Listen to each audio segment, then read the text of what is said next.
Answer to Dr. Delaney's Fable of the Pheasant and Lark. By Jonathan Swift 1730. In ancient times, the wise were able in proper terms to write a fable.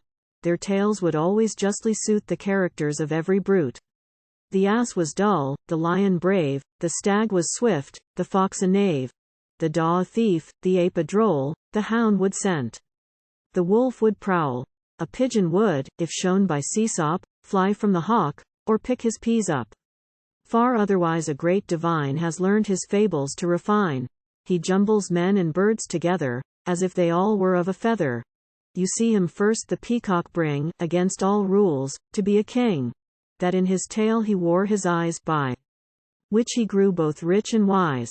Now, pray, observe the doctor's choice. A peacock chose for flight and voice. Did ever mortal see a peacock attempt a flight above a haycock? And for his singing, doctor, you know himself complained of it to Juno. He squalls in such a hellish noise, he frightens all the village boys. This peacock kept a standing force in regiments of foot and horse, had statesmen too of every kind, who waited on his eyes behind, and this was thought the highest post, for, rule the rump, you rule the roast. The doctor names but one at present, and he of all birds was a pheasant. This pheasant was a man of wit, could read all books wherever writ, and, when among companions privy, could quote you Cicero and Livy. Birds, as he says, and I allow, were scholars then, as we are now, could read all volumes up to folios, and feed on fricassees and oleos. This pheasant, by the peacock's will, was viceroy of a neighboring hill, and, as he wandered in his park, he chanced to spy a clergy lark, was taken with his person outward, so prettily he picked a cow t.d. Then in a net the pheasant caught him, and in his palace fed and taught him. The moral of the tale is pleasant, himself the lark, my lord the pheasant. A lark he is, and such a lark as never came from Noah's ark, and though he had no other notion, but building, planning, and devotion, though 'tis a maxim you must know, who does no ill can have no foe, yet how can I express in words the strange stupidity of birds? This lark was hated in the wood, because he did his brethren good. At last the nightingale comes in, to hold the doctor by the chin.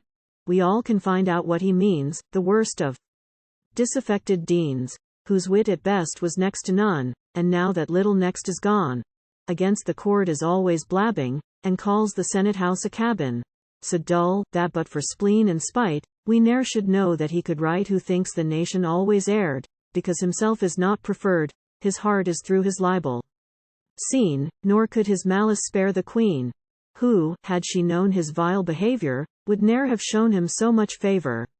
A noble lord, one, has told his pranks, and well deserves the nation's thanks. Oh, would the senate deign to show resentment on this public foe, our nightingale might fit a cage, there let him starve, and vent his rage, or would they but in fetters bind this enemy of humankind?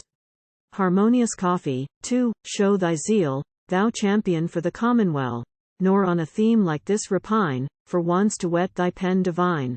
Bestow that libeller a lash, who daily vends seditious trash, who dares revile the nation's wisdom, but in the praise of virtue is dumb. That scribbler lash, who neither knows the turn of verse, nor style of prose, whose malice, for the worst of ends, would have us lose our English friends. 3, who never had one public thought, nor ever gave the poor a groat. One clincher more, and I have done, I end my labors with a pun. Jove send this nightingale may fall, who spends his day and night in Gaul. So, nightingale and lark, adieu.